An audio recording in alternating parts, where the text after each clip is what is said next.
Hi guys! Today I thought I would share with you a little inspiration what you can create with wild herbs in terms of remedies and healthcare products for the support of your and your animal's health, and how you can actually use in practice the knowledge that you're going to gain through my upcoming online course, Wild Herbs for Your and Your Animal's Health. And you can find all the information and details about the course, how it's going to run technically, and registration information, how to sign up for it, on the Facebook event that I created for the course, as well as in one of my previous videos that you're going to find here on my Facebook page, where I talk at quite a length about the course and its specifics and how unique it is in a way. So let's see what we have here. And some of these preparations are made for animals. Some of them are for humans, and some can be used for both. So we have two salves here, or I prepared to show you two salves. So one of them, the smaller one with the paw, is actually for dog paws.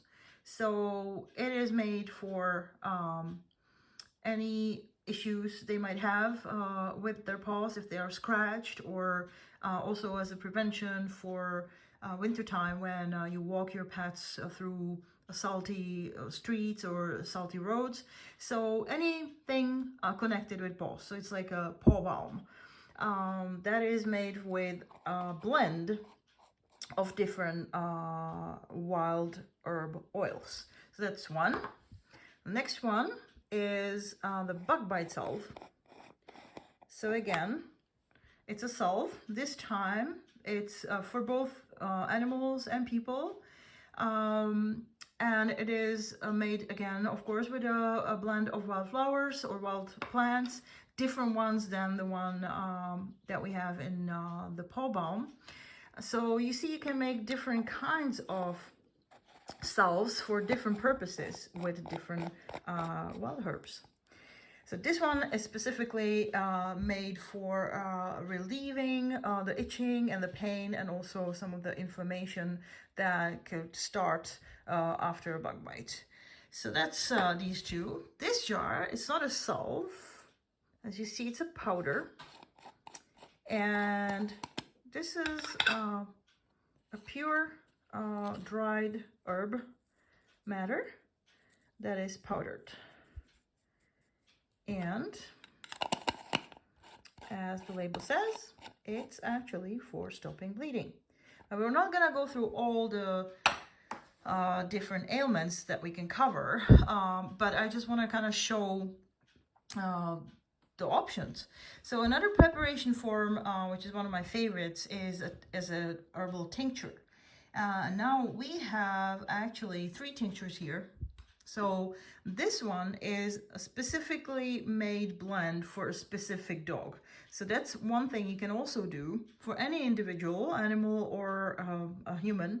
You can actually mix several already made tinctures into a personalized blend. So that's what I wanted to show you that you can do as well with the herbal medicine or herbal remedies. And here are 2 tinctures as well. And then with tinctures, most of the tinctures, depending on, of course, which plant they're made with, can be used for both humans and the non-human animals. So, and the tincture is simple because tinctures are very concentrated medicines. So they're used just in drops. So you see you have a dropper, and then you would be using a few drops few times per day, depending on the size of the animal or the person and so on. And just a quick cool thing about meadowsweet. It is a beautiful wildflower that blooms here in the north during July. And the tincture and also tea made out of meadowsweet is a fantastic natural pain relieving remedy. especially if you have headaches or back pain, if you have also pain related to arthritis and stuff like that. This one, you can see it, it's quite used a lot because it's pretty dirty and beat up on the label. And that is because it is our favorite home remedy for migraines and headaches that we sometimes have. So that's tinctures. Then we have herbal oils. So here I have an infused, not yet filtered spruce tip oil. It can be used for many different ailments. It can be used for massages, could be used as a blend in different salves. It can be also used as it is for example, relieving coughs and lung congestion. So for respiratory tract, for many different areas of health, and both for dogs or other animals and humans. And it's just an example of different herbal oils that can be made with wild herbs for either direct use or to be blended into mixes that will be used for self-making. And this is actually how the oil looks when it's filtered and when you don't have any plant matter left in it anymore.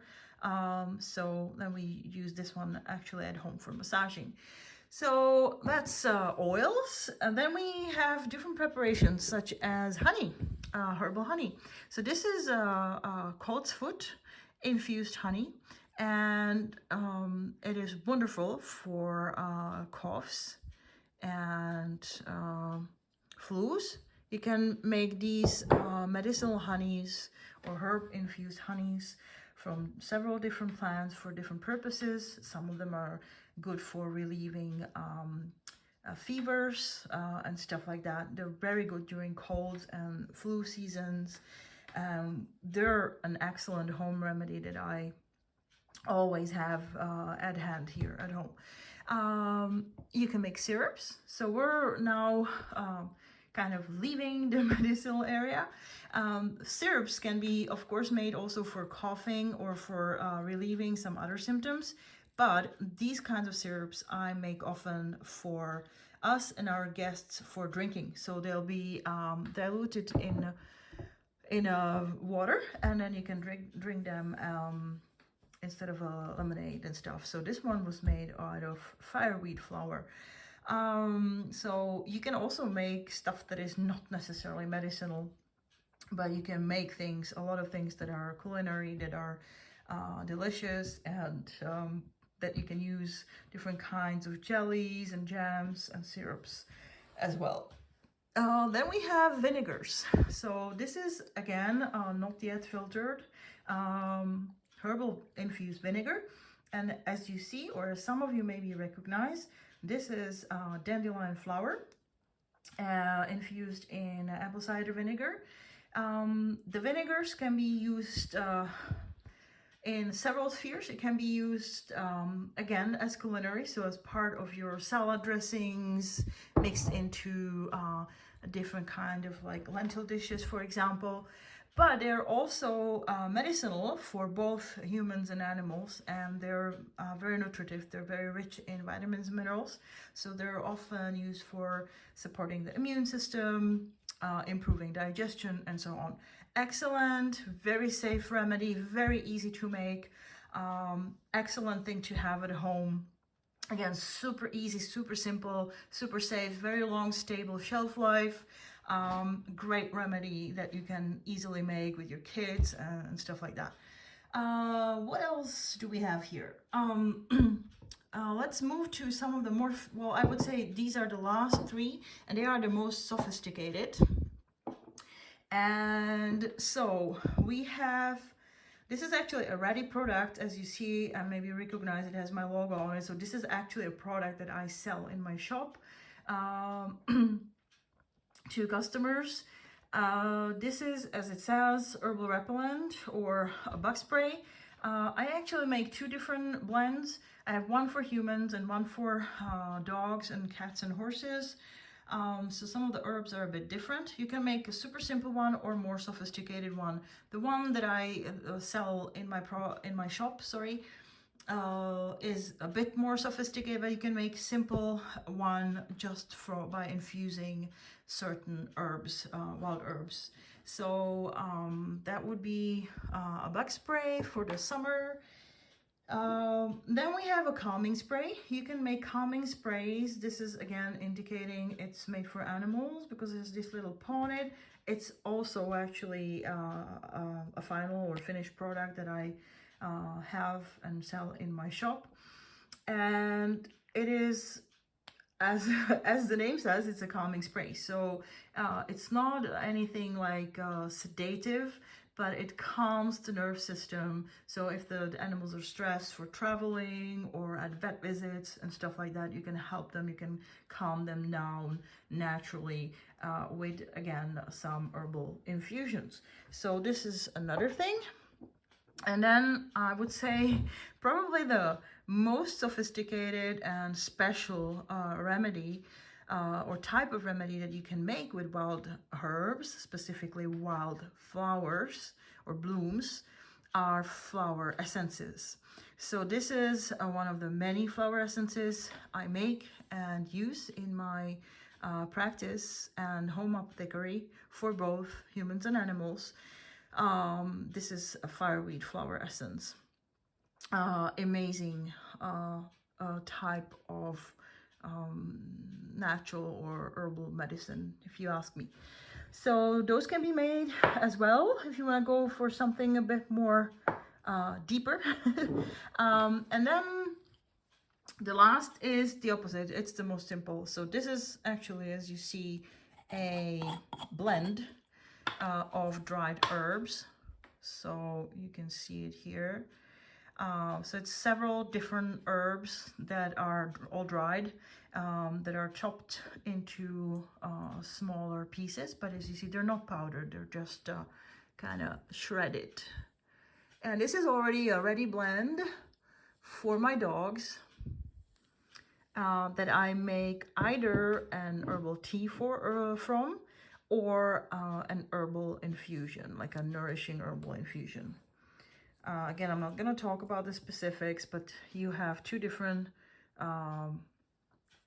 remedies that you can make out of this blend. And you can blend any kind, or not all together, but like any kinds of wild herbs together to make different tasting blends. But you can, for tea, for example, for different purposes like nourishing infusions, or you can of course make teas with a purpose for calming or better sleep, or for digestive issues. So all sorts of different teas, also just for a nice taste. Some of the wild plants taste really nice. One of my favorites is a fireweed that makes an excellent tea, even just with it by itself, or blended with some other ones. So you can make lots of different herbal teas with the wildflowers or wild plants when you pick them. So that's about it from just a little showcase, really, because there are millions. You probably can see behind in my shelves.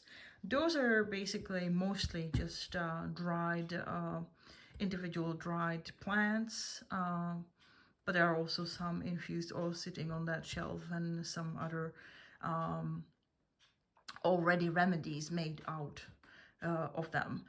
So I hope that this inspired you enough to show you that there is so much out there, so much when it comes to herbal medicine, herbal remedies, or just a natural support for your and your animal's health. Also for different skincare solutions such as face oils. You can make creams. I personally do not make creams. I don't prefer them, but you can make different kinds of salves that are instead of a hand cream or face cream. So any aspect of your daily life can be enriched by herbs, and because the course is of course gonna be helping you to get a bit more knowledge and a bit more insight into the world of wild plants, wild medicinal plants, then we're going to be addressing that. So yeah, I hope that it inspires you a little bit. And again, if you're interested in the course, just feel free to go through the information in the event, and feel free to register. And if you have any questions before you register yourself, just drop me a line, send me a private message, or ask in comments, and I'll get back to you.